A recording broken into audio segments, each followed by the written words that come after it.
الرحمن الرحيم. الحمد لله رب العالمين والصلاة والسلام على سيدنا محمد مصطفى وعلى آله وأصحابه أجمعين. رب اشرح لي صدري ويسر لي أمري واحلل عقدة من لساني يفقهوا قولي. اللهم لا علم لنا إلا ما علمتنا إنك أنت العليم الحكيم. ثم ما بعد. السلام عليكم ورحمة الله وبركاته. Hürmetli cemaat kavmi, Allah subhanahu wa ta'ala отырысымызды берекелі, пайдалы мәжіліс отырысынан болып нәсіп етсін. Пайдалы білім алуымызды нәсіп етсін. Алған білімімізге иншалла амал жасауымызды баршаларымызға нәсіп етсін иншалла. Құрметті бауырлар, біздер имам Абу Ханифа рахматуллахның Фиқхул Акбар деген кітабы бойынша дәріс өтіп келе жатырмыз. Өткен дәрісімізде Алла субханаху ва тағала өз құлдарын жаратқан кезде оларды мұсылман болсын, немесе кәпір болсын деп, онда бөліп жарып жаратқан жері жоқ. Алла субханаху ва тағала сол әл-Мисақта жанымызды жаратты. Сол жанымыз Аллаға уәде беріп, ислам дінін қабылдадық. Осы әлемге келгеннен кейін, адам балиға жасқа толғаннан кейін, ол өзі сол жолды таңдайды. Қаласы мұсылманшылық жолды таңдайды, қаласы Алла сақтасын, Аллаға қарсы шыққан қауымға айналады. Адам өзі соны таңдайды. Бірақ Алла субханаху ва тағала бір қауымды мұсылман болсын, бір қауым мұсылман емес қауым болсын деп олай бөліп жарып жаратқан жері жоқ деп өткен дәрісімізде өткен болатынбыз. Бүгінгі дәрісіміз сол дәрістің жалғасы. Ол әнбия алейхиссалату вассалам куллахум муназзахун ан ас-сагайр вал кабир вал куф вал қабаир. Расында пайғамбарлар, олар кіші және үлкен және осындай адамдардың арасында дұрыс көрінбеген іс-әрекеттің бәрінен аулақ болады олар деген тақырыппен басталды. Пайғамбарлар деген кімдер олар? Пайғамбарлар осы жер бетіндегі адамдардың арасынан Алла Тағаланың таңдап алған сүйікті құлдары. Олар да адамның балалары, олардың да ата-аналары болды. Олар да осы жер бетінде біздер секілді ұйықтайтын, біз секілді осында тамақтанатын, сусынданатын сондай адамның балалары болған. Бірақ Алла субханаху ва тағала оларды сол адамдардың арасынан естіп алды, таңдап алған солар. Осындай бір хадистер бар. Егер осы жер бетінде періштелер, бірыңғай періштелер өмір сүргенде, Алла субханаху ва тағала періштелердің арасынан пайғамбар шығарған болар еді дейді. Өздері секілді. Міне осы пайғамбарлар екіге бөлінеді. Расул, наби болып екіге бөлінеді. Күллі расул наби, валайса күллі наби расул деген қағида бар. Әрбір расул ол наби, бірақ әрбір наби ол расул емес дейді. Енді кім ол? Расул деген кім? Наби деген кім? Екеуі де пайғамбар. Екеуі де Алла субханаху ва тағаладан уахи түседі екеуіне де. Бірақ екеуінің айырмашылығы расулға оған жаңа шариғат түседі. Ал набиға жаңа шариғат түспейді, оның алдындағы расулдың шариғатын жалғастыра береді. Ал расулға не түседі? Мысалға пайғамбар расул. Оның алдындағы Иса пайғамбар да расул болған, сол расулдың жолын жалғастырған пайғамбар наби болған жоқ. Ол расул болды. Әрі наби, әрі расул. Себебі Иса пайғамбардың қандай кітап түскенде инжил түскен. Пайғамбар сол инжилді жалғастырған наби болып келген жоқ. Бәлкім пайғамбарымыз расул болып келді. Расулға не? Жаңа шариғат Құран түсті. Сол Құранмен өз үмбетіне, өз халқына оны жеткізетін расул болып келді. Ал наби деген кім екен? Набиге жаңа заң түспейді, шариғат жаңадан түспейді. Ол оның алдындағы расул не істейді? Ол жалғастырады. Міне осы расул болсын, наби болсын, екеуі де Алланың сүйген құлдары, адамзаттың ішінде таңдалып алынған. Бұл екеуі де үлкен және кіші күнәларды жасамайды деді. Және сонымен бірге адамдардың арасында дұрыс көрінбеген макрух деп жатамыз ғой. Мына жердегі айтып жатқан тек қана макрух емес, кей амалдар мысалы біз үшін мұстахаб болуы мүмкін. Сол нәрселердің де пайғамбарға аулақ болады екен. Пайғамбарлар сондай мәселелердің де аулақ болады деген мәселеде тақырып басталды. Енді үлкен күнә, кіші күнә дегеніміз не? Оған тоқталмай тұрып, пайғамбарлар жайында. Пайғамбарлар жайында риуаяттар бар. Бір риуаятта сахабалар пайғамбар сұраған, я Расулалла, неше мың пайғамбар осы өмірге келіп кеткен деп сұрағанда, бір риуаятында 124 мың деген риwayat бар. Екінші бір риwayatында 224 мың деген риwayat бар. Осындай риwayаттар бар екен. Бірақ нақты қанша пайғамбар келген жайында Алладан басқа ешкім олардың есін білмейді, санын білмейді. Бәлкім Алла Субхана ва Тағала сол пайғамбарларды жайында пайғамбарымызға аят түскен, олардың кейбіреулерін саған баяндадық, және кейбіреулерін саған оны баяндағанымыз жоқ деген пайғамбарға аят түскен. Бірақ сол пайғамбарлардың баршасына біз иман келтіреміз, біз бәріне сенеміз, ешқайсысының арасын естімейміз, ала алмаймыз. Сол адам пайғамбардан бастап Мұхаммед алейхиссалам, ең бірінші пайғамбар Адам алейхиссалам, ең соңғы пайғамбар кім? Мұхаммед алейхиссалам. Осы аралықтағы бүткіл пайғамбарларға біз иман келтірдік, және иман келтіруге міндеттіміз. Бұл иманның шартының бірі не еді? Пайғамбарларға сену. Сол пайғамбарлар іштерінде біреуіне сенбеймін деп бөліп жарылатын болса, Алла айтады, ол адам мұсылман емес. Ол адам қайтадан калимасын айтып, басынан исламды қабылдау керек. Солардың бәріне біз иман келтіреміз, атын білсек те, білмесек те, бүткіл Алла тарапынан түсірілген, жіберілген пайғамбарлардың баршасы біз иман келтіруге міндетті екенбіз. Мұсылмандық осы неге сипатқа ену үшін. Сол расулдар, нәбилер, сол адамзаттың асыл тажы, сол пайғамбарлар, олар үлкен кіші күнәлар жасамаған. Бұл пайғамбар келуден алдында олар ондай нәрсе жасамаған. Пайғамбар келген сәттен бастап тыйылған емес. Бәлкім содан алдында олар істемеген үлкен кіші ондай күнәлар жасамаған. Мына пайғамбарымыз саллаллаху алейхи уассалам, Расулалла сол 6 жасына дейін пайғамбарымыз өзінің сүтті анасы, сүтті анасының қолында өскен Расулалла. Оны Сира деген кітапта біз өткен болатынбыз. Арабтардың үрдісі бойынша нәресте бала дүниеге келсе, сол баланы ауылдық жерге жіберетін еді, қаланың балаларын. Неге десе, сол қалалық жерлерде сондай оба деген ауру кеңінен тарқаған еді, оған көп балалар шетінеп кететін соған. Сондай ауру жоқ кетпесін деп, дүниеге келген нәрестені бірден ауылға жіберетін. Ауылдық жерде бір адамдармен келісіп, сол кішкентай нәрестесі бар адаммен келісімге отырып, сол 5-6 жасқа дейін бала сонда өседі. Пайғамбарымыз саллаллаху алейхи ва саллям не болды? Сол өзінің анасы, есімі кім? Халима анамыз, бәрекелді. Сол Халима анамыздың қолында Расулалла 6 жасқа дейін сол жерде болған. Сол 6 жасынан болған кезде пайғамбарымыз сол жақта көрші ауылдың баласы дейміз ғой, бірге ойнап жүрген қой баққан досы болған. Пайғамбар қой бағатын сол жерде, көмектесетін өзінің сол отбасына. Сол бірде сол ауылдағы қой бағып жүрген досы, мына көрші ауылда той болайын деп жатыр дейді. Көңіл көтеретін той. Сен барып көріп білмейсің ба дейді. Пайғамбар ондай көрмеген ауылын. Не болады ол жерде дейді. Сен барса көресің дейді. Мына қойларың не болады десе, сенің қойларыңа мен қарап тұрамын. Сен барып тамашалап кел дейді. Пайғамбар бала ғой. Жарайды деп соны қойларды тастап, пайғамбар сол көрші ауылға кетті. Қайда кетті? Тойға кетті. Көрші ауылда көңіл көтеретін той болып жатыр. Соны көріп келді. Пайғамбарымыз салам сол көрші ауылға жақындаған кезде әуеннің дауысы естіле бастады дейді. Той болып жатыр, музыка болып жатыр дейді. Сол кезде пайғамбарымыз салам шаршап отырдым мен дейді. Отырғанымды білем, арғырап есіне ұйықтап кеттім дейді.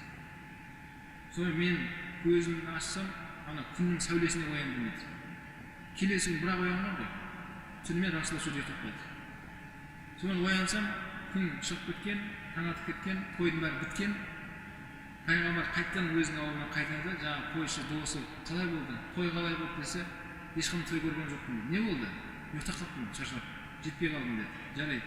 Келесі тағы бір уақытта сондай той бар, мен саған айтамын соны деді. Келесі тағы бір ауылында біреу үйленіп той болады. Жаңағы тойшы досы және пайғамбарды жібереді тойға, және солай болады. Міне бұл пайғамбарымыз саламды пайғамбарлық келген кешін Алла Тағала пайғамбарымыз не істеген еді? Сондай нәрсенің бәрін аулақ еткен. Яғни пайғамбар кіші үлкен күнәлар жасамайды. Әрине бұл жерде әуеннің бәрін біз жоққа шығарып жатқанымыз жоқ. Алла біледі ол жерде қандай әуен болып жатқан еді. Жалпы ислам дінінде біз ол әуен жайында біз өткен болатынбыз. Музыка жайында. Абай атамыздың сөзін келтірген қалай еді? Әннің естуі бар, есері бар. естуі бар деп жатқан мәні бар, мағынасы бар, отан туралы, ата-ана туралы. Сондай адамның ұлт патриоттық дейміз ғой. Сондай бір жанына, сондай бір жақсы қасиетке енетін әуелдердің оқасы жоқ. Екінші бір әуелдер бар еді, не еді ол? Жаңағыдай шахватты қоздыратын, махаббат туралы, тағы басқа туралы. Оны естіген кезде баяғы мектепте жүргенде қыздардың есіне түсіп кетеді, тағы басқа есіне түсіп кетеді. Сондай әуелдер тыңдауға болмайды. Неге? Себебі сол әуен арқылы сен шахватын қозады, сол арқылы адам қылмысқа кетеді. Мына әуен болса екіге бөлінеді. Тақырыбымызға оралайық, сол пайғамбарлар демек үлкен кіші күнәлардың бәріне аулақ болған. Үлкен күнәларға не жатады? Үлкен күнәларға Аллаға серік қосу жатады. Ең үлкен күнәнің үлкені ол не? Аллаға серік қосу. Алла субхана тағала Құран кәрімде айтады, мен бүткіл күнәларды кешіремін дейді. Илля ширк. Маған серік қоспаған күнәнің бәрін кешіремін дейді. Алла сақтасын. Алланың алдына серік қосып кім баратын болса, ол кешірілмейді. Құрметті бауырлар, сол үшін біздер тек қана Алланың өзі ғана құлшылық болуға бұйырылғанбыз. Не сұраймын десеңіз, Алланың өзінен сұраңыз. Өзіңіздің айтатын сөзіңізді Аллаға айтыңыз. Мұның шағын бәрін Аллаға айтыңыз. Сол сізге құтқаратын да, соны алып қоятын да, беретін де кім? Жалғыз Алла. Оны өткен дәрістерімізде өткен болатынбыз. Жаңағыдай кейбір сондай топтар бар, адамдарды жинап алып, бейіттер аралап жүреді. Күні кеше алдын ғана бір бауырымыз сол кішкентайлы болмай жатырмын бірнеше жылдан бері. Соған әкешім қоймасын, анау Түркістандағы Арыстанбаққа бармасаң болмайды, біз солай естік деп соны үйімізде үлкен сондай бір дау дамай болып жатыр дейді бір бауырым. Ол бауырым айттым, бауырым арнайы сол Түркістанға барып керек емес. Осы жерден жұмыстан сұранып, қанша уақытыңды жіберіп, қанша ақшаңызды ысырап етіп, арнайы Түркістанға сол Арыстанбақ үшін барып керек емес. Егер шынымен Арыстанбақтан дұға қылғың келіп жатса, осы жерде отырды дұғаңды айта бер. Алла сол кісінің рахматын ал. Бірақ одан сұрауға болмайды. Сұрау ол ширк болады. Біз қазақ халқы аруаққа табылған халық емеспіз. Бәлкім біздер аруақты құрмет қылған халықпыз. Құрметтейміз оларды. Олардың хақысына Құран оқимыз, дұға сұраймыз. Алладан олардың хақысына истиғфар айтамыз. Пайғамбарымыз өзі бейіттің жанында тұрып, сендер бауырларыңа истиғфар айтыңдар. Міне сұрақ жауабы басталды деген хадистер бар. Сахабасы жерлеп болғаннан кейін. Оларға Мүлк сүресін оқыңыздар, Ясин сүресін оқыңыздар деген хадистер бар. Сол марқұмдар біздерге мұқтаж, тірі адамдарға. Бірақ біз оларға мұқтаж емеспіз. Біз Аллаға мұқтажбыз. Жоқтан бар жаратқан біз жаппар Аллаға мұқтажбыз. Ал аруақтарды аралап кету, олардың бала сұрау, жұмыс сұрау, ақша сұрау, басқа сұраудың бәрі ол ширкке алып барады. Аллаға серік қосуға алып барады. Ал Аллаға серік қосу деген нәрсе ол үлкен күнәға жатады, кабаирға жатады. Сол үшін құрметті бауырлар, ай жарықта адасуға ешқандай жол жоқ. Сондай топтар, аққу, сұңқар, тағы басқа сияқты аттар небір түрлерін өзгертіп алыпты. Сондай бек аралайық, ана Маңғыстауда Бекет атаға барайық деп жатқан топтарға кезігіп қалсаңыздар, ашық айтыңыздар. Олар дұрыс емес екендігі жайында достарыңыз алып қалыңыздар, оған қосылмасын. Бәлкім уақыттың ақшасы бәрін текке шашып келеді. Себебі ол Бекет атада Арыстанбақта ол да пенде ғой. Олар не істей алмайды, олар бала бермейді. Баланы беретін кім? Алла. Алып қоятын да Алла. Сол Алланың өзінен сұрау керек. Саған не керек? Перзент керек пе? Алладан сұра. Жұмыс керек пе? Алладан сұра. Алладан сұрады, бірақ себебін жаса. Себебін жасап, әрекет ету керек, бірақ Аллаға тәуекел жасау керек. Бірақ адамға тәуекел жасайтын болса, адамға сеніп, адамнан сұрайтын болса, онда Аллаға серік қосу болып барады. Аллаға серік қосу ең үлкен күнәнің күнәсі. Алла оны кешірмейді болады. Илля ширк. Кім маған келген кезде алдыма Аллаға серік қосып келсе, мен оны кешірмеймін деді. Міне осындай Аллаға серік қосу күнәні пайғамбарлар, жаңа Расул мен Наби, сол пайғамбарлық келмей тұрып та олар істемеген сондайды. Ешқандай пайғамбар олар пұтқа табынбаған, Аллаға серік қоспаған. Ибрахим пайғамбарды білесіздер, Ибрахим пайғамбар кішкентай бала кезінен Алла субхана ва тағаланың жалғыз екендігіне өзі халқын айтатын болған сонда. Ибрахим пайғамбар. Ибрахим пайғамбардың әкесі Азар деген кісі болған. Ол кісі сол қауымның ұстасы болған. Ұсталар болады ғой, қолмен не жасап беретін. мүслімдер жасайтын сондай ұста болған. Ол адам көп нәрсені істей беретін ұста болған, бірақ сол қауымы сол Ибрахим пайғамбардың әкесіне жаңағыдай мүсін жасатады екен, құдайлардың өздеріне. Ибрахим алейхиссалам жас бала әкесіне барып айтады екен: әкешім, өзіне де пайда бермейтін, ешкімге пайда бермейтін, не зиян бермейтін мүсін жасамай-ақ қойыңызшы деп айтады екен баласы. Бірақ оны тыңдап жатқан ешкім жоқ. Балам, бұл біздің күн көріс табысымыз. Мен адамдарға айтқан екен, жасап беріп жатырмын деп тыңдамайды екен баласын. Сол әкесі сол ауылдың жасап қойған көп мүсіндерін бір жерге жинайды екен да олар. Күндердің күнде олардың да мейрам деген бар ғой. Біздің мейрам секілді олардың да өзіне жараса мейрамдар болған. Сол мейрамға бүткіл халайық сол жерге шығып тойлапты. Мейрамнан келсе мүсіндердің бәрі сынып жатыр. Ішінде ең үлкен біреуін ғана қалдырып қойған, бүтін тұр. Қалған жанындағы мүсіннің бәрін қайырып тастаған. Оны істеген кім? Ибрахим деген бала. Ибрахим пайғамбар. Сонымен ауылдың бәрін іздеп, кезіп, кім істеді бұны? Табу керек, кім істеді бұны? Бүгін сол жаңағы қуаныш болатын тойға кім болмады ол жерде? Іздестіріп қараса, Ибрахим ғана болмаған да сол жерде. Сонымен Ибрахимді ортаға алып, Ибрахим, мыналарды істеген сен ба деді. Біздің құдайларымызды сындырған сен ба деді. Сол кезде Ибрахим пайғамбар не деп айтты? Ана құдайлардан сұрасаңдаршы деді. Ана ішінде бүтін тұрғаны бар ғой. Үлкен қалдырып қойған, және сол сындырған балтаның мойнына іліп кеткен еді соны. Содан сұраңдар деді. Сендерге айтады сол. Олар айтты: ол сөйлей алмайтын мүсін қалай бізге айтады деді. Сол кезде Ибрахим пайғамбар не айтты? Енді сөйлей алмайтын, айта алмайтын, ешкімге пайда, зиян бере алмайтын мүсінге неғып табынып жүрсіңдер деп, осындай арада осындай сөз таластыру, осындай оқиғасы болған. Мына Ибрахим пайғамбар бұл өзі жас бала. Мына Ибрахим пайғамбардың сенімі тек қана Аллаға ғана құлшылық қылу, және осындай пұтқа табыну деген күнә ол жасамаған. Кез келген пайғамбарды ала беріңіз, ешқайсысы ондай не істемеген. Үлкен күнәнің ең бірінші не екен ол? Аллаға серік қосу, ондай жасамаған. Мұса пайғамбар ондай жасамаған, Иса пайғамбар ондай жасамаған, Нух пайғамбар, қай-қайсысын алсаңыз да, олар пайғамбар келмей тұрып та не істемеген, ондай Аллаға серік қосу деген күнәні жасамаған. Одан кейін үлкен күнәлардың екіншісі маскүнемдік болу.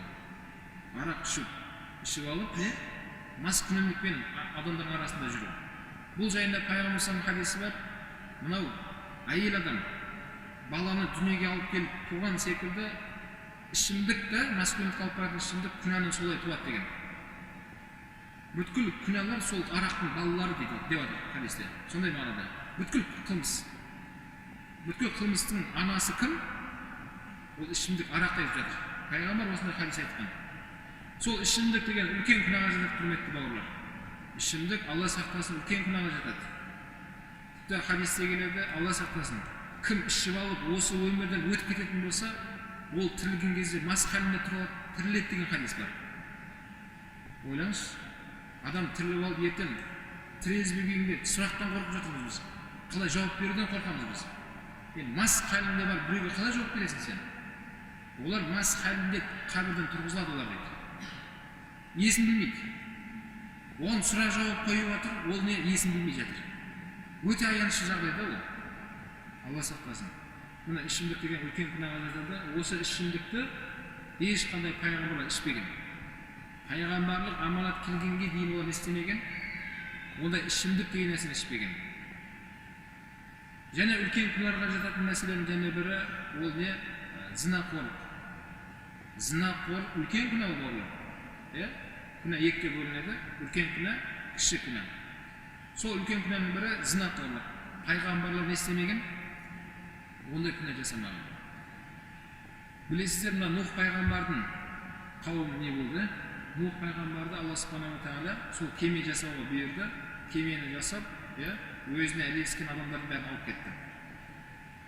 Енді сол Нух пайғамбардың жайында басқа дін өкілдері жайында солардың кітаптарында осындай қолдан жасалған сөздер бар.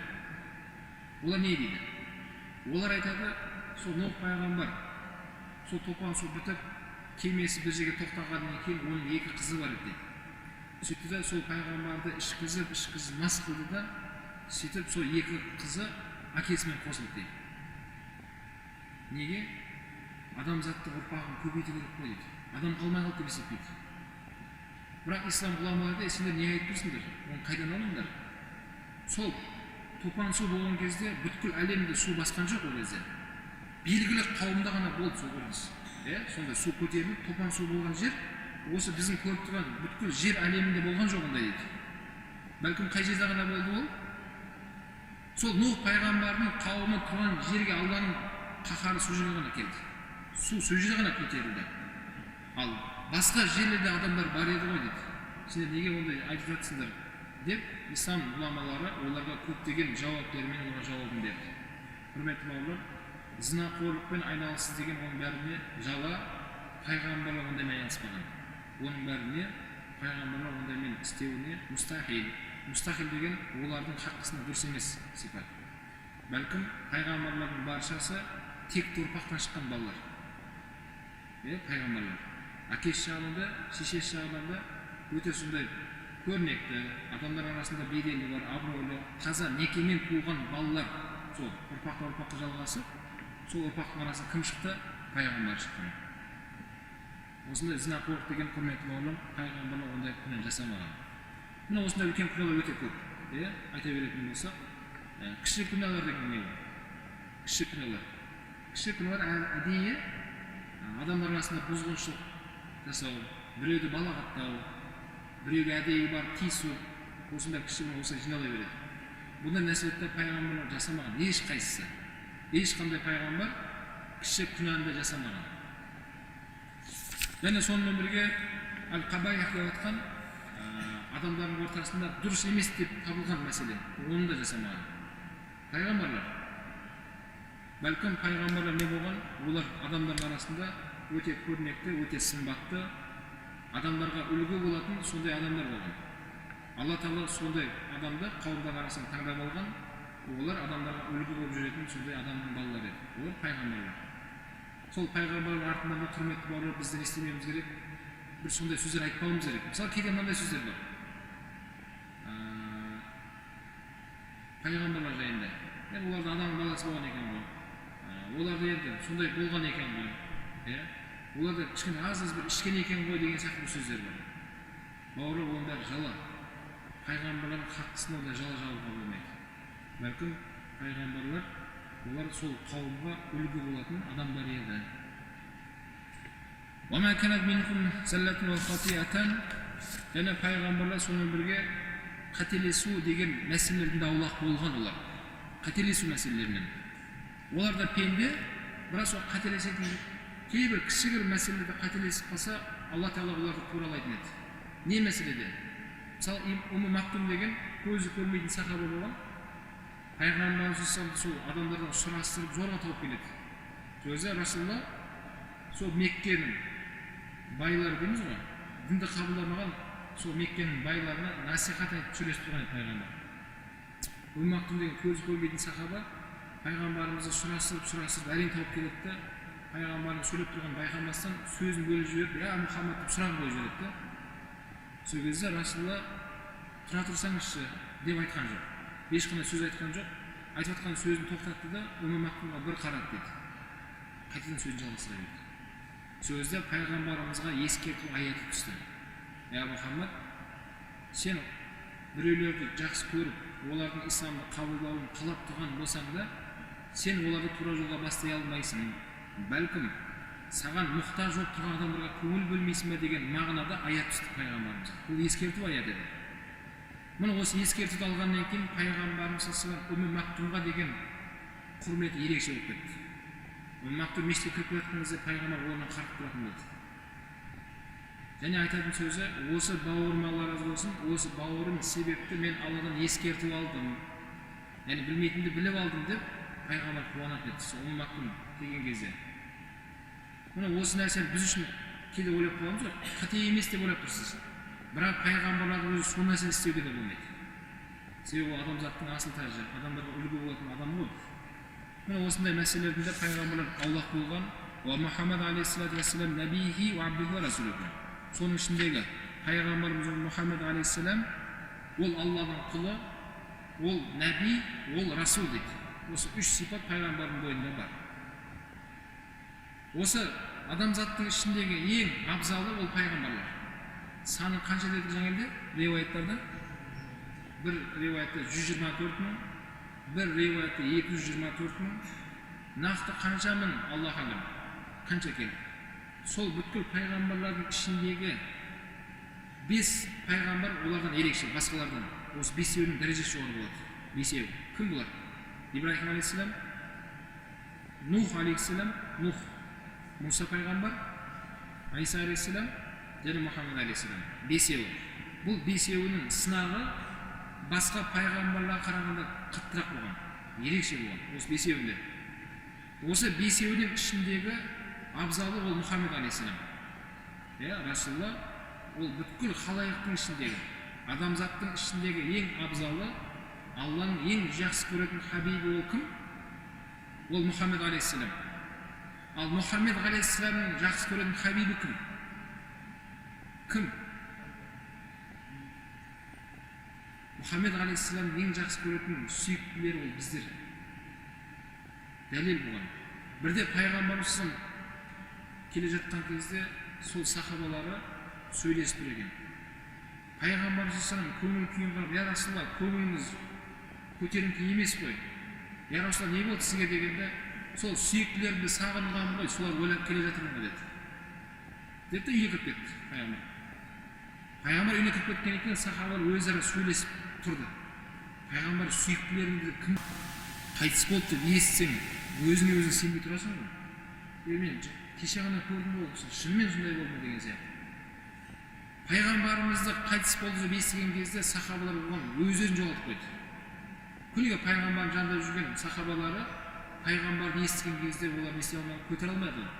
Омардың өзі, Фаруқ қой Омар, қылышын суырып алып, кім Мұхаммадты өлтірсең де деген, осы қылышпен мен соның басын кесем деген.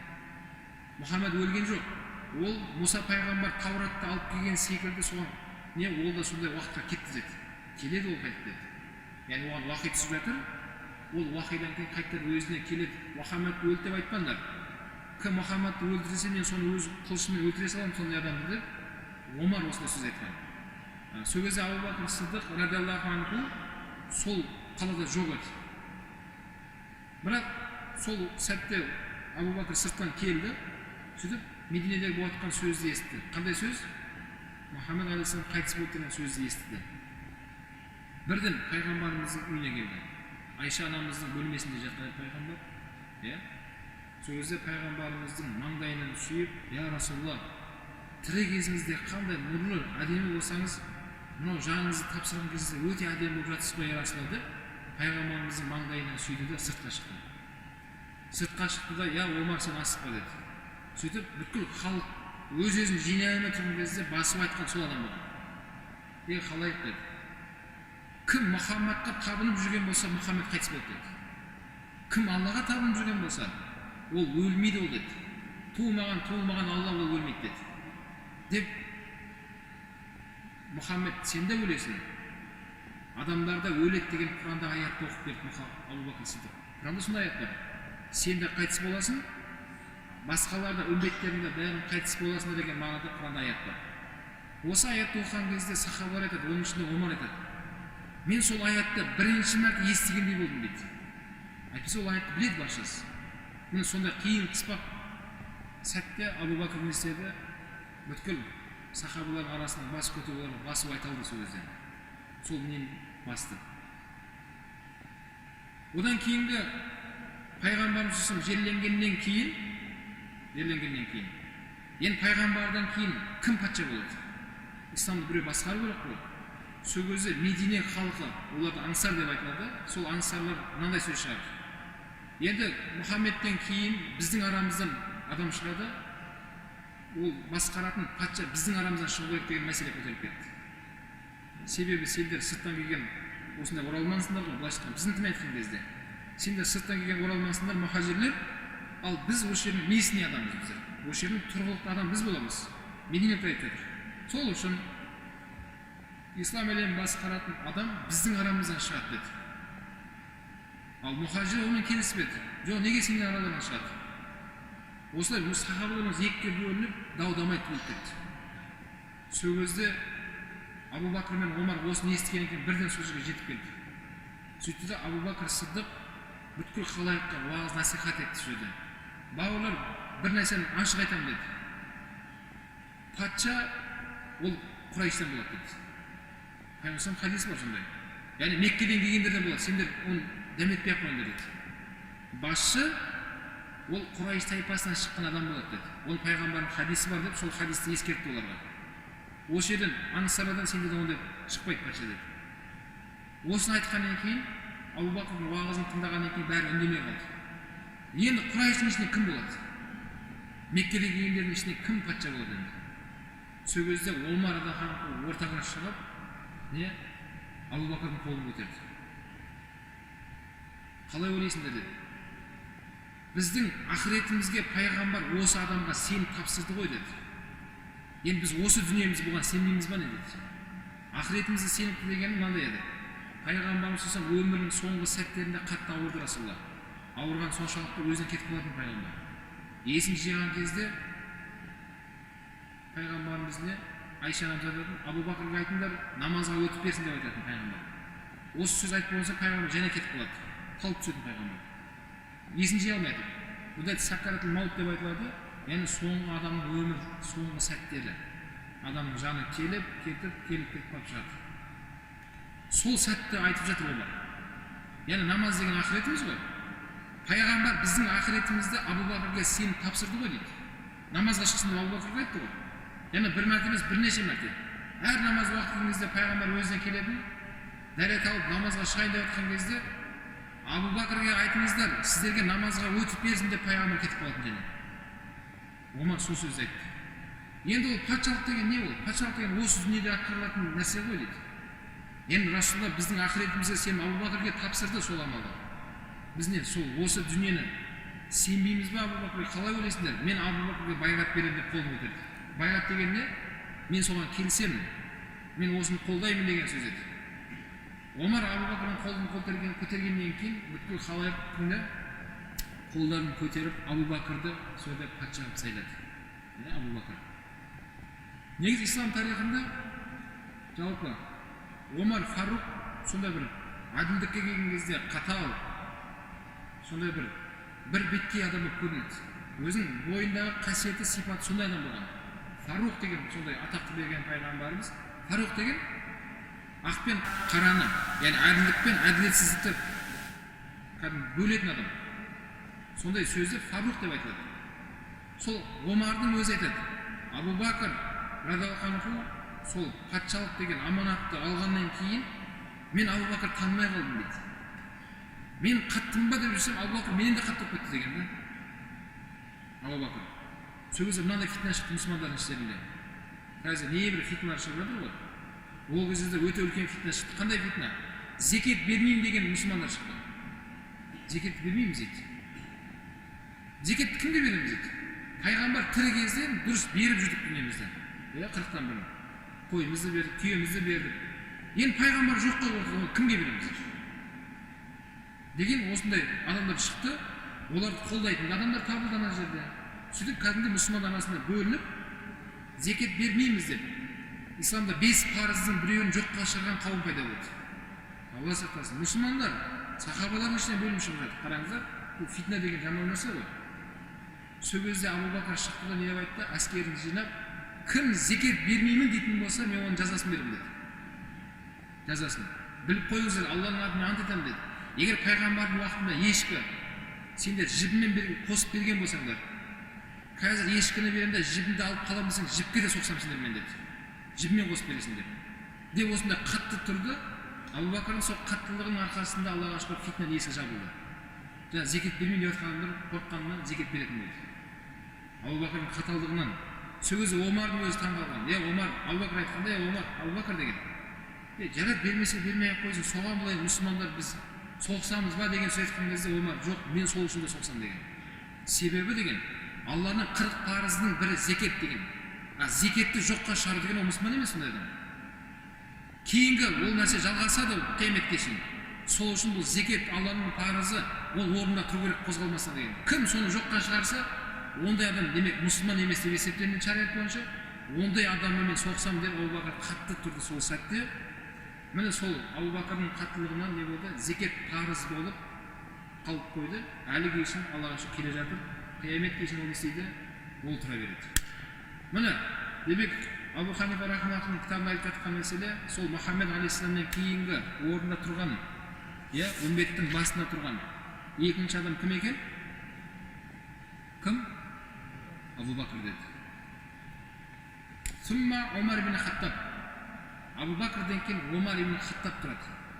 Дәреже бойынша. Дәреже бойынша. Бірде пайғамбарымыз саллаллаху алейхи ва саллям жанына бір сахабасы келіп, ол сахабасы негізінде қолбасшы Халид ибн Валид болған. Бірақ бір жолықта сол сахаба қолбасшы болып кетеді. Барып келіп, үлкен сондай жетістікке жетіп келеді. Көп сондай олжаға қол жеткізеді. Отанды қорғау парыз ғой. Сол үлкен шайқаста сол қолбасшылық жасайды сахаба. Кейін пайғамбарымыз жанына келіп, бүткіл сахабалардың алдында, я Расулалла, осы сахабаларыңыздың ішінде кімді қатты жақсы көресіз, өзіңізге қатты тартасыз? Ол ойлап тұр, мен айтады деп тұр ғой өзі. Абу Бакр Сиддиқ деді. Одан кейінше деді. Омарды деді. Одан кейін кім жақсы көресіз? Осман, Али кетіп бара жатыр дәрежемен. Ана қара қодырсам, ана кісінің аты аталмай жатыр. Ең соңына қалай деп жатыр ол же? Үндемей қоя салдым дейді. Пайғамбарымыз саллаллаху әрбір сахабасының дәрежесін білетін болған. Әрқайсысының деңгейін Расулалла біліп тұр. Міне Ахлу сүнна уал жамааттың біздің жолымызда, пайғамбардың жолы бұл. Осы жолда ең бірінші пайғамбардан кейінгі тұрған осы үмметтің басында Абу Бакр Сиддиқ. Одан кейін кім? Хаттабтың баласы Омар радиаллаху анху. Құрметті бауырлар, осы Омар радиаллаху анхуға байланысты Құранда көптеген аяттар осы кісінің дұғасымен, осы кісінің себебімен пайғамбарға түсті. Мысалға не мәселе? Мысалға арақ, ішімдік мәселесі. Омар ибн Хаттаб соны көп уайымдайтын. Ішімдік деген жақсы нәрсе емес қой. Ішіп алып, адамдар бір-біріне қол жұмсап жатыр, ішіп алып, көптеген қылмыс жасалып жатыр. Омар соны көп айтады екен. Пайғамбарға да айтты, я Расулалла, осы ішімдік деген бай, тиіп тастасайықшы осы нәрсені. Сол кезде Омар асықпа, Алладан үкім келмейінше ішіміз айта алмаймыз, сабыр етті, пайғамбар соны шақыратын. Омар дұға қылатын еді, я Алла, бізге осы ішімдік жайында бір аят түсірші. Осы ішімдік жайында. Сол кезде пайғамбарымызға аят түсті, Құран Кәрімде. Ішімдіктің пайдасы да бар, зияны да бар. Бірақ зияны пайдасынан көбірек деген аят түсті. Енді адамдар сахабалар.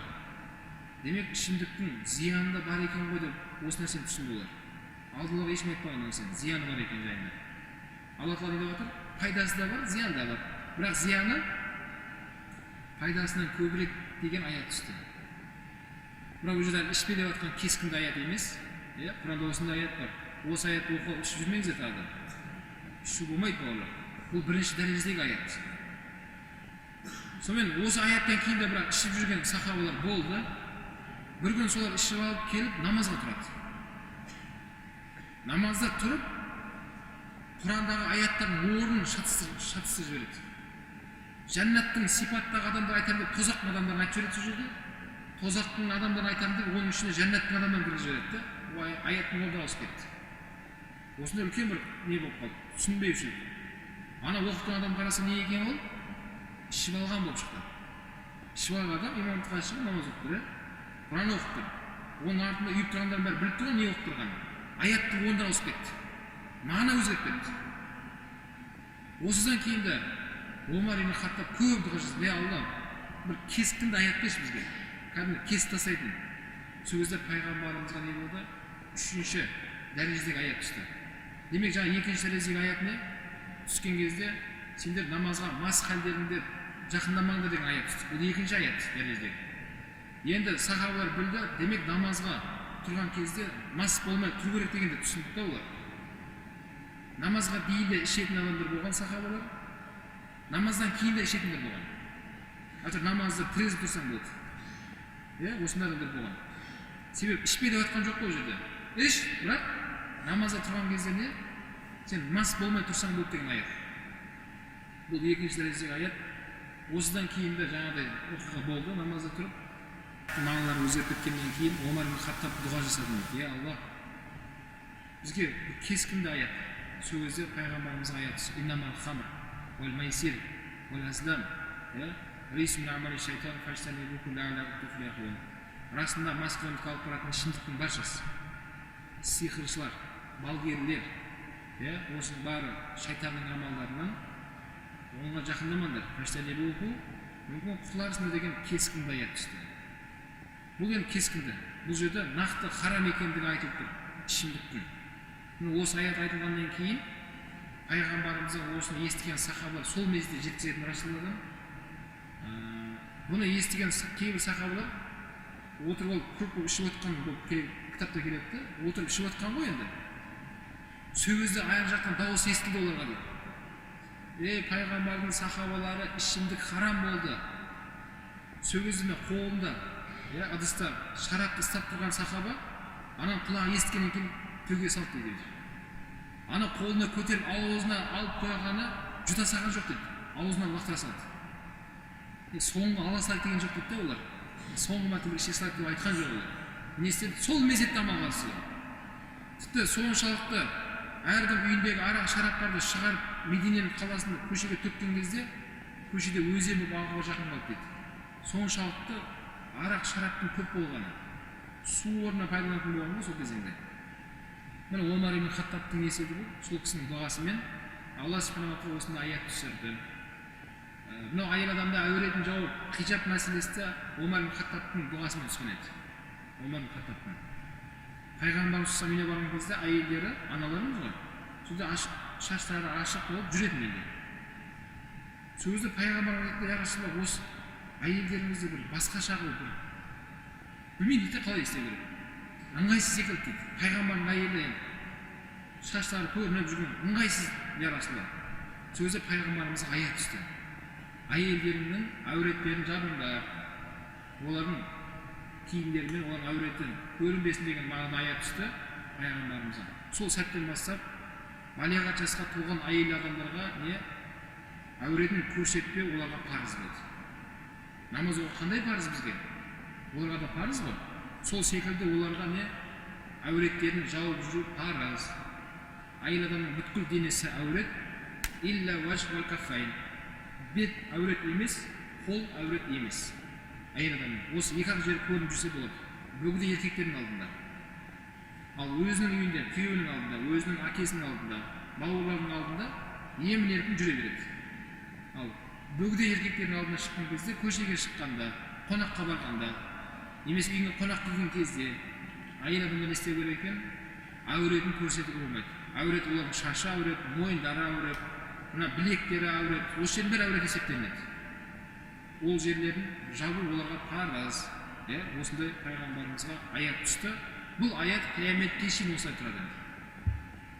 Әйел адамдардың қақысында. Міне осындай Омар ибн Хаттаб жайында, құрметті бауырлар, осындай ислам әлемінде көптеген осындай оқиғалар болды. Омар ибн Хаттаб жайында пайғамбарымыздың хадисі бар. Бұл Омар менен кейін пайғамбар келмейді. Мен соңғы пайғамбармын. Егер менен кейін және бір пайғамбар келу болғанда, ол Хаттабтың баласы Омар болар еді деген хадистер бар. Сол Омар ибн Хаттабқа бір сахаба келіп, мен пайғамбарымыздың сіз жайында естіген сөзін айтайын деп. Айт, не болды деді. Пайғамбарымыз айтқан, Омардың әлемнен өтіп кетуімен фитнаның есігі сынады деп айтқан деді пайғамбарымыз. Сөзі Омар сұрады.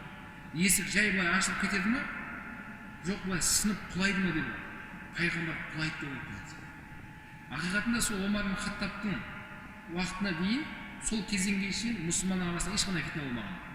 Қақтығыс, алауыздық ондай болмаған. Омар ибн Хаттаб қалай әлемнен өтті, сол фитна әлі тоқтаған жоқ. Әлі жүріп жатыр мұсылмандар арасында. Сол фитнада Осман қайтыс болды, шахид болды. Сол фитнаның ішінде Али кетті. Сол фитнаның ішінде бүткіл мұсылмандардың үлкен зиялы қауымдар кетті. Әлі ол фитна не істеп жатыр? Мұсылмандардың арасында әлі аманат келе жатыр. Пайғамбар соны айтқан еді. Омар Хаттабтың баласы, Хаттабтың баласы Омардың әлемнен өтіп кетуімен фитнаның есігі не істейді деді? Сынып құлайды деген. Міне осы Омар ибн Хаттаб құрметті болып, демек Абу Бакрдан кейінгі кім екінші орында тұрған? Ол Омар. Алла қаласа болашақта біз мынау Ғылмани мешітінде сол пайғамбар саллаллаху сират кітабын өтіп жатырмыз. Алла қаласа сол кітаптан кейін сол сахабалардың өмірбаяны жайында біз кітап бастаймыз. Сол кезеңде осы сахабалардың әрқайсысы жеке-жеке өмірбаяны жайында толық мағлұматты иншалла алатын боламыз. Сол кезде және толығырақ айтылады. Омар ибн Хаттабтан кейін Осман ибн Аффан зу нурайн. Екі нұрдың иесі болған ол не? Аффанның баласы Осман, үшінші орында тұрады. Үшінші халифа ғой. Үшінші халифа, және дәреже жағынан да Омардан кейін тұратын кім? Осман. Екі нұр деп атқан кімдер олар? Пайғамбар саллаллаху екі қызы еді. Умму Кулсум мен Руқия. Сол екі қызын кім алған? Осман радиаллаху анху алған. Екеуін бір мезетте алуға болмайды шариғатта. Яғни бір қызы қайтыс болады, одан кейін пайғамбар екінші қызын соған Османға берді. Сол екінші қызы да қайтыс болып кетті. Пайғамбар тірі кезінде екеуі де мұсылман болған, екеуі де балиғат жасына толық исламды қабылдаған еді. Сол екі қызы пайғамбарымыздың тірі кезінде қайтыс болып кетті. Сол кезде пайғамбар сол Османға басып айтқан: бауырым, сабыр ет, ренжіме. Мен және басқа қызым болғанда мен соны саған беретін едім деп пайғамбар айтқан осындай басуы болды. Міне осы Осман радиаллаху анху, құрметті бауырлар, өте сондай тақуа жігіт болған және өте бай адам болған. Сол өзінің өңірінде кім болған? Байлардан бірі болған, өте бай адам болған. Сол Осман радиаллаху анху сол байлығының баршасын пайғамбардың жолына жұмсады. Яғни осы дін жолына жұмсап кеткен адам болған. Бірде пайғамбар сол Мекке қаласында су, араб мемлекетінде тапшылық қой, су мәселесі өте қиын. Сондай кейбір құдықтар бар екен, ол платный, ақылы тұрады. Ол ақылы тұрған екен, көп халыққа оны көтере бермейді, алып ішу. Бірақ пайғамбар соны айтады: кім сол құдықты сатып алып адамдарға соны сыйлайтын болса, Алла субханала ва тағала жәннатта соның орны болған құдық береді деді. Кім осындай орындайды деген кезде Осман радиаллаху анху оны есте салып, барып орнына тастаған соны. Барып соны айтқан жаңағы құнын төлеп, сол құдықты сатып алып, мұсылмандарға сыйға тартып жүрген. Пайғамбар осы жорықта елді жерді қорғау парыз ғой. Сырттан жау келе жатқан кезде пайғамбар әскерін жинап қаруланатын. Қару алу үшін не керек оларға? Ақша керек. Қару алдыру үшін. Сол кезде пайғамбар айтатын: кімнің жағдайы болса, осыны көлік мәселесіне, қару мәселесіне осындай барларыңызбен көмектессеңіздер. Ана сырттан жау келе жатыр. Сонымен қаруланып біз елді жерді қорғаймыз дегенде, Осман радиаллаху анху сол әскердің бір риуаятта 70-80% қаруландыратын болған сол кісі. Бүткіл дүниесін салатын болған. Астынан атын алып береді, түйесін алып береді, қолына қаруын алып, осынша адамдарды қаруландыратын сондай өте сондай адам болған. Осман сонымен бірге өте жұмсақ адам болған. Жұмсақтығы сол Осман халифа болған кезде соның жұмсақтығын пайдаланып мұсылмандардың ішіндегі бұзық адамдар фитнаны өрістіп берген, күшейіп кеткен. Өте жұмсақ адам болған. Біреуге қатты сөйлей алмайтын адам болған сол кісі. Бірде пайғамбар саллаллаху Абу Бакр келді. Пайғамбар сондай жастанып жатқан еді дейді. Аяғын созып, мынау аяғының балтырының кейбір жері ашық тұрған еді дейді. Сол Айша анамыз жеткізеді осы оқиға. Пайғамбар орнында қозғалмай жата берді. Абу Бакр, кел бауырым деп сөйлесіп. Бір уақытта Омар кіріп келді дейді. Омар келген кезде пайғамбар орнынан тұрмастан сол халінде жата берді. Бір уақытта Осман кіріп келді. Осман кіріп келген кезде пайғамбар орнынан тұрып, жаңа ашық тұрған балтырын жауып, көйлегімен киімдерін бәрін реттеп, пайғамбар өзін Осман кел бауырым отырып, пайғамбар орнына отырып сөйлесті. Мұны байқап отқан Айша анамыз, олар бәрі кетіп қалғаннан кейін сұрады: я Расулалла, анау Сыдық, Абу Бакр әкем келген кезде сіз қозғалмадыңыз деді. Омар келген кезде қозғалмадыңыз. Осман келген кезде сіз қозғалып кеттіңіз ғой, не болды сізге деді. Сол кезде Айша деді: мына Осман бауырымнан періштелер ұялады деді. Енді періштелер ұялған бауырыма мен де ұялғым керек қой дейді. Деп пайғамбарымыз да ұялатынын айтты. Ол Осман өте ұялатын адам болған. Сол ұялғандықтан періштелер одан да ұялатын болған. Міне Осман радиаллаху анху, құрметті бауырлар, осы ислам әлемінде бұл нешінші адам? Үшінші адам. Али радиаллаху анхудың уақытысында бір адам келіп сұрап қойғанда, Али, Осман уақытында мұсылмандардың арасында ауызбіршілік, көптеген жақсылықтарымыз бар еді шын. Бірақ сен патшалыққа отырған сәттен бастап одан айырылып қалдық біз. Қазір байқаймын, күніге арамызда жанжал, тартыс, талас. Неге сондай болып жатыр? Деген кезде Али радиаллаху жауап берген жауабы: бауырым деді, Османның уақытында не үшін тыныштық болған айтайын ба саған деді. Айтыңыз деді. Себебі Османның уақытында мен сияқтылар оған біз итағат еттік деді. Менің уақытымда сен сияқтылар маған итағат етіп жатыр деді. Сол үшін бұзғын бастап кетті деді. Ана кісі ұялып кетіп қалған екен сол кезде. Міне шынымен сол төртінші адам ол Али радиаллаху анху. Пайғамбарымыздан кейінгі төртінші орында дәреже тұрған кім ол? Ол Али. Құрметті бауырлар, осы өзіміздің асыл дінімізде ахлу-сүнна вал жамағат деген пайғамбарымыздың сүннеттік бағытта салып кеткен жамағат біз Аллаға шүкір. Бірақ осыған қарама қарсы көптеген жамағаттар бар. Соның бірі шииттер, шиа деген жамағат бар. Олардың айтуы бойынша осы Алиді олар 12 топқа бөлінеді. Олар исламша шиалар 12 топқа бөлінеді.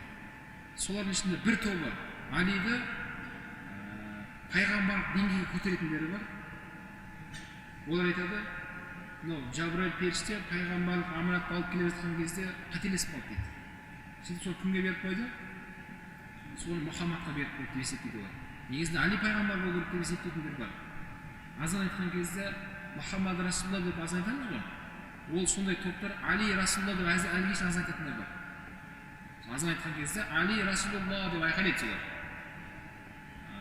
Бірақ оны ислам ғұламалары оларға жауабын берді, әлі де беріп жатыр. Жабраил періште қателеспейді біріншіден. Құран кәрімде Алла тағала айтады, бұл періштелер Алла тағаланың айтқан екі етпестен орындайтын сондай жаратылыс олар дейді. Ол қателеспейді. Бүткіл періштелердің ішіндегі ең абзалы 4 періште. Төртеуінің орнында дәрежесінде Алланың алдында олар ерекше олар. Біріншісі Азраил кім? Жабраил періште. Одан кейін Азраил, Микаил, Исрафил. Осы төртеуінің дәрежесінде басқа періште жете алмайды. Сол Жабраил періште қателеспейді бауырлар. Бірақ ғұламалар жарайды, сендердің айтқандарың бойынша қателессіз деп есептегеннің өзінде Алла қателесе ме дейді. Алла қателеспейді ғой. Құранның кәрімде Мұхаммад Расулулла деген аят бар. Али Расулулла деген аятты көрсетіңдерші бізге дейді. Құранда аят бар ма сондай? Али Расулулла деген аят жоқ ондай. Олар бір топтар. Екінші бір топтары Али радиаллаху анхуды пайғамбарлық дәрежеге көтермейді, бірақ пайғамбарымыздан кейінгі халифа Али болу керек деп есептейтіндер бар. Али пайғамбарымыздан кейінгі халифа патша бойында тұрған кезде Абу Бакр келді де, сөйтіп өзінің сондай саясатын жүргізіп отырып алды таққа дейді. Али жарайды деп көне салды соған дейді. Сөйтіп Абу Бакр қайтыс болған соң Али тағы да таққа отырайын деп жатқан кезде Омар өзінің саясатын жүргізді де, Омар отырып алды дейді. Али жарайды деп көне салды дейді. Сөйтіп Омар кеткеннен кейін таққа отырайын деп жатқан кезде кім келді? Осман отырып алды деп есептейді. Сол топтар Алла сақтасын. Біздің ана үйдегі иттеріміз бар ғой, мысалға аң аулауға сондай шариғатта ит ұстауға болады да.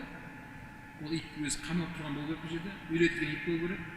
Бұлай аулада бәрін искелеп жүруге болмайды иттің. Ит ұстауға болады, бірақ өзінің белгілі жерде болу керек. Сонда иттердің атын Абу Бакр, Омар, Осман деп қойып қойған солар. Абу Бакр ма деп ет лақтырады оған. Омар су ішесің ба деп иттердің атын сонда қойып тастаған солар. Міне сондай адамдар бар қазір қоғамда. Басқа бір жерлерде Алла сақтасын, Алла бетін аулақ етсін сондай қауымдардан. Сол Али радиаллаху анху бұл ақиқатында төртінші патша болды, халифа болды. Али радиаллаху анху, құрметті бауырлар, өткен бауырымыз сұрақ болып жатыр. Али пайғамбарымызға жақын туыс болып келеді. Қандай туыс? Көкесі Абу Толибтің баласы болды. Абу Толиб деген кім болады пайғамбарымызға? Әкесінің бауыры. Әкесі Абдулла болса, соның ағасы Абу Толиб еді. Абдулланың ағасы Абу Толиб. Абдулла, Абу Толиб бәрі, Абу Лахаб бәрі Абдул-Муталибтің балалары. Оның 10 баласы 7 қызы болған. Сирияда болып тұрған. Сол Абу Толибтің баласы Али радиаллаху анху пайғамбарға өте жақын ғой, бір атаның балалары ғой. Сол пайғамбарымыз саллаллаху алейхи уассалам Алиға өзінің қызын берді. Кімді? Фатима Захра. Пайғамбарымыздың көзінің нұры болған Фатима қызын соған берген. Енді біреулер айтады, демек сондай туысты ала беруге болады екен ғой деп жатқандар да бар да, құрметті балалар. Оны былай түсіндіреді. Пайғамбарымыз саллаллаху алейхи өзіне, жеке өзіне жүктелген дейміз ба, рұқсат етілген дейміз ба, сондай амалдар бөлінеді. Құран кәрімде пайғамбардың істеген істеңдер деген аят жоқ. Құран кәрімде мынандай аят бар. Пайғамбар сендерді не нәрсеге бұйырса, сендер соны істеңдер. Неден қайтарса, сендер одан қайтыңдар деген Құран аятқа амал жасаймыз. Бірақ пайғамбар нені істесе соны істеңдер, нені істемесе, істемей-ақ қойыңдар деген аят жоқ ондай. Енді пайғамбарымыз саллаллаху ондай хадистер де жоқ. Сендер өздерінің сондай әкеңнің бауырының қызын балаларға берсеңдер болады деген онда не жоқ, ондай айтқан сөздер жоқ. Жаңа сөздің басында айтылды, пайғамбардың өзінің жеке басына осындай рұқсат етілген амалдар бар. Енді қазіргі таңда қарап отырсақ, кейбір бауырларымыз ашық айтамыз, соның ішінде салафизм деген бауырларымыз бар. Алла хидаят берсін оларға. Солар қарап отырсақ, мысалға мынандай мәселе көтереді. Пайғамбар істеген ба, істемеген ба деп өздерін пайғамбарға теңеп жүр әрдайым. Пайғамбар істеген ба сөйтпейді. Істемеген десе, мен де істемеймін онда дейді. Пайғамбар істеген болса, мен істеймін дейді. Пайғамбар істеген болса, онда сенде өмір қатынасы онда бар. Пайғамбардың 11 әйелі болды. 9 әйелі, 2 күн қызы болған. Соның бәрі қанша болды? 11 әйелі болды. Ал сен алып көрші 11 әйелі. 4 әйелге сен рұқсат етіледі, 5-ші әйелің саған әйел емес ол. Сен ол қанша некелессең де, Меккеге барып шейхтардан алып некелессең де сен некелесе алмайсың. Сен некең байланбайды ешқашан. Сватылесе де сватын ажырап кете береді. Неге? Себебі 4-ден кейінгі ол 5-ші әйел саған жүрмейді. Ол саған зina болса, харам болады. Ал пайғамбарға ол рұқсат етілген амал еді. Пайғамбарымыздың түнгі тахажжуд намаздары пайғамбарға уәжіп болған. Күніге түннің 3-тен 1 бөлігінде тұрып намаз оқу пайғамбарға ол уәжіп, тахажжуд намазы. Ал үмбетке ше, бізге ше. Бізге де уәжіп па сол намаз? Сүннет қой бізге. Істесеңіз сауап, істемесеңіз не емес? Күнә емес. Мынау Рамазаннан бөлек пайғамбарымыздың нафил қосымша оразалары болды. Оны пайғамбар суткадан суткаға ұрып аузын ашпайтын оразалар бар пайғамбарымыздың. Муасил деп айтылады. Таңертең аузын бекітті, кеш болды аузын ашпайды. Түнімен ауыз ораза. Таң атып, аузын ашпайды, тағы жалғасады кешке шейін. Осындай тәуліктен тәулікке аузын ашпастан істейтін пайғамбар оразалар болды. Бұны көрген сахабалар, я Расул, біз де солай істейміз деген кезде, жоқ, сендер олай істемеңдер деді. Мені Раббым тамақтандырып қояды деді. Сендер кешке аузарын ашыңдар деді. Таңертеңнен кешке шейін ғана пайғамбарымыз деді. Міне осындай пайғамбарымызға өзіне жеке берілген, өзіне ғана осындай рұқсат амалдар болып екіге бөлінеді екен. Соның бірі мына Али радиаллаху анху пайғамбарымыздың қызын бергеніне, ол пайғамбарымызға жеке берілген, рұқсат етілген амал еді. Ал одан кейінгі адамдарға не? Біздер ол нәрсені істемейміз, ол нәрсені насихаттамаймыз. Өзінің әкеңнің бауырын қызын балаңа алып бермейсің ғой. Қызың оған ұзатпайсың бізде, Бізде жетіп атадан қыз алыспаймыз. Пайғамбарымыз саллаллаху алейхи біз жақсы танимыз ба, жанындағы сахабалар жақсы таниды ма? Сахабалар ғой. Оң жағында Абу Бакр жүреді, сол жағында Омар жүреді. Міне Омардың халифа болған сәттен бастап, Омар осы бір сәтте осыны айтқан кезеңі бар. Сіздер балаларыңызды үйлендіретін болсаңыздар, келінді ұзақтан алыңыздар деген Омар сондай үндеу тастап халқын реттеп алды. Жақыннан қыз алыспаңдар деді. Омар айтты. Мынау қанды тазалаңдар деген Омардың сол айтқан сөзіне амал жасап, адамдар сол кездегі арабтар алыс танымайтын адамдар бір-біріне қыз алыса бастады. Оны кім кіргізді? Міне Омар ескертті оларға. Себебі неге? Омар пайғамбар жақсы таниды ғой. Себебі пайғамбар қызын өзінің көкесіне беріп, басқалары сондай істегісі келіп тұр ғой. Омар оны тиіп тастады. Жоқ, олай істемей қойыңыздар деді. Міне осы Али радиаллаху анху бұл пайғамбардың көкесінің баласы, әрі ол сахабасы болып келеді. Және ислам тарихында ол 4-ші не ол? Халифа. 4-ші халифа. Ислам ахлус-сунна жамааттың несі бойынша, сенімі бойынша. Абидина сабитина алал хақ ва мал хақ натаваллахум жамиан. сол пайғамбарымыздан кейінгі Абу Бакр, Омар, Осман, Али радиаллаху анхумдан төртеуі де Алланың сүйген құлықтары болды, сүйген құлықтары. Төртеуі де ақиқатта кетті олар. Не істеген жоқ, олар өзгерген жоқ. Шынымен олар осы ақиқат жолда мұсылман болып, пайғамбарымыздың сүйікті үмбеті болды. Сахабалар кеткені жайында ешқандай ихтилаф жоқ, ешқандай тартыс жоқ. Олар не Алланың рахматына кетті. Төртеуі. Олар жайында тек қана біз жақсы сөйлеуіміз керек екен, олар хақысында жаман сөз сөйлеуге біздің неміз жоқ. Оған ондай сөз сөйлеуге бізге болмайды. Имам Тахауи айтады, сахабалардың арасында болған проблемаларын, өздері пенде ғой оларда, оны біз кейінгі адамдар отырып талқылауға хақымыз жоқ деген. Олар сахабалардың бәрін Алла Тағала радиаллаху анхум деген аят түскен оларға. Алла оларға разы болды деген аят түскен. Олар жайында тек қана сөйлесек жақсы сөйлейміз, бірақ жаман сөйлеуге хақымыз жоқ деп айтқан осындай нелер бар. Имам Тахауидің осындай кітабында келетін нәрселер. Пайғамбарымыздың бүткіл сахабалар жайында тек қана сөйлесек жақсы сөйлейміз деген жерден бастап, қайтадан келесі дәрісімізде иншалла жалғастыратын боламыз. Субханака астағфирука ва атубу илейк. Сұрақтарыңыз болса, 3 сұрақтан аспасын. Өткен дәріске байланысты, бүгінгі дәріске байланысты, жалпы ақидаға байланысты сұрақ қойсаңыздар болады.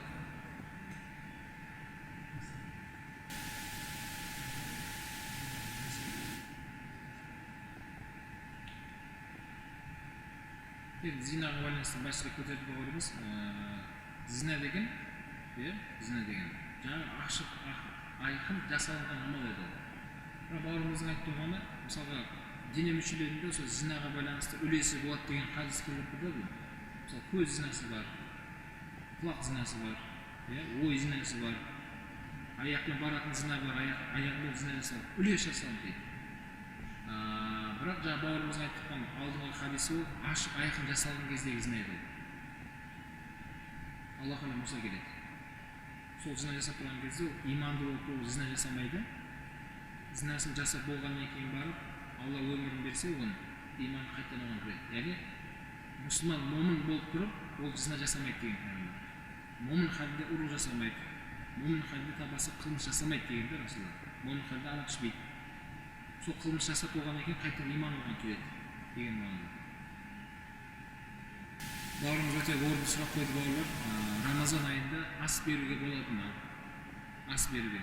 Ас деген енді біздің жалпы бір қуанышымыз бар, қайғымыз бар, бөлінеді ғой екеуі. Бәрімізге қуаныш болсын иншалла. Сол қуанышымызды бөлісеміз деп, кейде сонда дәм беріледі, ас беріледі. Рамазан айында онда беруге болмайды. Ол ашық сөз. Қасиетті Рамазан уақыт кірді ма, ешқандай ас берілуге болмайды. Ана өліп кеткен атамыз тіріліп кезде ас беруге болмайды. Қуанғанымыз соншалық. Ас берейік, кешке берілсін. Ауыз ашқаннан кейін. Ауыз ашқаннан кейін халық елді жинап, бір оқпен екі қойын атайды сөзде. Әрі ас берілді, әрі ауызашар берілді. Пайғамбарымыз айтады, сіздер ауызашар беріп, тозақтың отына өздеріңіз сақтаңыздар дейді. Оны естіген сахабалар, я Расулалла, ауызашар беруге біздің жағдайымыз жоқ, бұл адамдар не істейміз деді. Біз де тозақтан құтылуымыз келеді. Сөзі пайғамбар деп айтты, құрмамен болса да ауызашар беріп, өздеріңді оттан сақтаңдар деді. Одан бір сахаба, я Расулалла, сол құрмада жоқ бізде деді. Құрман болса, біреуге ауызашар берейін десе, құрманымыз жоқ, біз не істейміз деді. Қара су дейміз ғой, Құдайдың қара суы. Қара сумен беріп бізде біреуге ауызашар беріңдер деді Расулалла. Сол үшін жаңағыдай ас берілсін, дәм берілсін, бірақ кешкі уақытта ауыз ашқаннан кейін берілсін. Ал күндізгі уақытта ондай істеуге болмайды олар. Себебі не? Ондай уақыт Рамазанның қасиетіне байланысты ондай дәм жеу харам болады, су ішу харам болады. Және біреулердің харам жеуіне біз себепкер болып қалмауымыз керек. Сол біреулер оразаны ойлап тұрып, осы оразаның анау ортасына келген кезде анау құдамыздың тойы болады екен ғой айтпақшы. Қой, ұстамай қойшы оразаны. Алла аман болса келесі жылы ұстаймыз деп, сіздің тойыңызға болады, бәрін ұстамай қою мүмкін. Құрметті бауырлар, біз адамнан емес, Алладан ұялайық. Алладың разылығы үшін парыз деп айтылды ма, біз сол парызды орындауымыз керек. Ешқандай дәм беруге болмайды. Ол қуаныш болсын, ол қайғы болсын, бір қайғы болып жатқан болса да адам қайтыс болды. Жаңағыдай ихсан деген бар ғой, дәм беріледі, басқа беріледі, ұзақтан алыстан келген. Бірақ соларға байланысты не дәм берілуге болмайды. Енді сапарда жүрген кісілер бар. Сапарда жүрген адамдарға не ораза ұстау оларға не емес, парыз емес. Себебі ауру адаммен сапарда жүрген адамға рұқсат етіледі. Соларға жеке арнап бөлек бөлмеге кіргізіп, қонақты құрмет етуге бар ғой. Сырттан бөлек жақтан қонақ келді сол үйге. Сол қайғысына ортақтасамын деп. Мысалға, сапарда жүрген адам. Оған сұрады, ауыз ашық па, ашық емес па? Ауыз ашық, ораза ұстамаған. Сапарда жүрген кісілерге рұқсат етілетін аят бар ғой Құранда. Сондай кісілерге бөлек бөлмеге кіргізіп, оларға беріп осындай құрмет көрсетуге болады. Жалпы менсіне ешқандай сапар емес, ешқандай ауру емес, сап-сау адамдарға құрмет олар Құдайдан қорқайды. Онда дәм беріп, дастархан жаюға болмайды. Болады тек қана кешкі уақытта. Ауыз ашқаннан кейін дастарханымызды жайайық бауырлар. Елге ауызашар қылып берейік, ихсан қылып берейік, басқа берейік. Алланың шексіз сауабын иншалла алып қоюға тырысайық.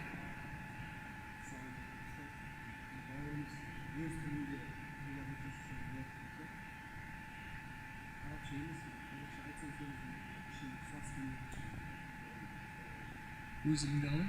Өз тілінде қазақша айтсам. Нені? Ғибадат, намаз оқыған. Түсінікті. Құрметті бауырлар, бұл бауырымыздың сұрағы намазда тұрған кезде өзіміздің қазақ тілінде намаз оқысам болады. Қалай сонда былай болады да? Мейірімді, рахымды Алланың атынан бастаймын. Бисмиллахир-рахманир-рахим ғой. Одан кейін альхамду басталады.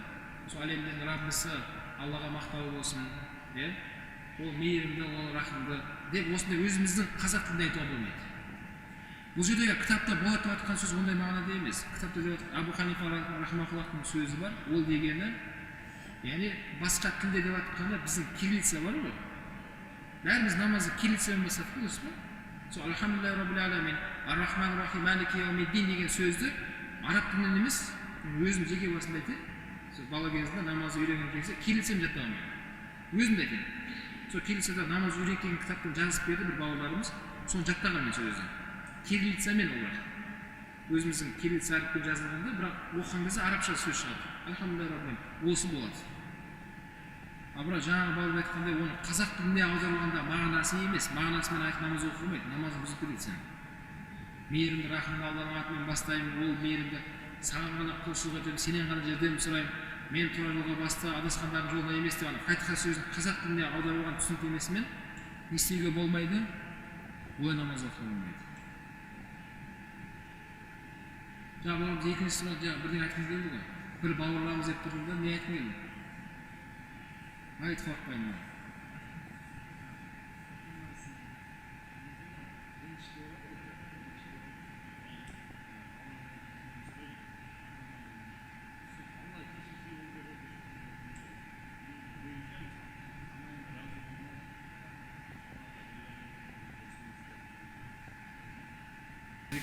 Бауырымыз сұрап жатыр. Бір бауырларымыз ата-анамды тыңдасам Аллаға қарсы шығып жатыр сөзі. Сөзі Алланың айтқанын істедім болды емес пе? Ата-анамның разы бола ма, наразы бола ма? Ол қатты ескерілмейтін деген сияқты сұрақ қойды бауырымыз. Құрметті бауырлар, Құран Кәрімде Алла субханала тағала өзінің жанына біздің ата-анамызды қойып қойды. Аллаға құлшылық қылды, ата-анаңа жақсылық қыл дейді. Онда осындай басталады. Ол екеуі де, немесе екеуінің біреуі қартайған шаққа жетсе, оларға уф деп айтып, кейс білдірмеді. Уф деген сөз араб тілінде адна калима ең төменгі дәрежедегі. Уф деп ауа шығару аузыңнан. Сөз айтқан жоқсың. Әкең сөйлеп тұр, шешең сөйлеп тұр саған, не айтасың сен? Аузыңнан ауа шығардың, уф ден. Осыны істемейсіңдер деді. Құрметті бауырлар, бұл ата-анаға бойын ұсыну шариғатымызда ол міндет болып есептелінеді перзенттерге. Ата-анаға бойынсынбайды қашан? Алланың шариғатына қарсы келген кезде ғана. Бірақ бір бауырларымыздың айтқандай сипатта емес. Алланың сөзіне қалай қорықпай сіз қарсы шығып жатсыз? Сіз айтпаңыз дейді. Мен өзім білемін деп ондай жаман балағат сөзбен емес. Бәлкім Алла тағала деп айтты, ата-аналарың сендерге балалық шақтан сендерге тәрбиелегенде оларға жұмсақ сөйлеңдер деді. Оларға Құл ләйін деген сөз. Ләйін деген өте жұмсақ, көркем. Олар мағынада олармен мәміле жасайсыңдар деп Алланың бұйрығы бұл. Құран кәрімде. Алхамдулилля, біздің ата-аналарымыз мұсылман бауырлар. Алхамдулилля, біздің ата-аналарымызға сол кісілерге Алла разы болсын. Мына тірілеріне Алла олардың көп ғұмырларын ұзақ етсін. Өмірден өтіп кеткендеріне Алла рахмат қылсын. Сол Құдайдың жалғыз екендігіне, соның туылмаған, туылмаған Ықылас сүресін бізге үйреткен солар негізінде. Балалық шағымызда қолымызда жетектеп мешітке алып келді. Балам бисмилля деп оң қолыңмен же, үлкен адам тұрған кезде оның алдын кесіп өтпе деп бізге үйреткен кім? Ата-анамыз ғой. Енді осындай балиғат жасқа толдың, есейдің, бой жеттің, ер жеттің. Енді ата-анаңызды сырып таста деген жер жоқ шариғатымызда. Мына Абу Бакрдың әйелі және бала шағасы Абу Бакрмен кетті де, әйелі сол мушрик болып Меккеде қалып қойды. Иманға келмеді сол әйелі. Күндердің күнде сол балаларын сағынған сол Абу Бакр радиаллаху әйелі балаларын зияратқа келіп Мединеге. Айша анамыз үйіне келді. Айша анамыз қызы болды кісінің. Анасын көрді, анашым үйге кіріңіз деді де, мен қазір келемін деп жүгіріп кетіп қалды.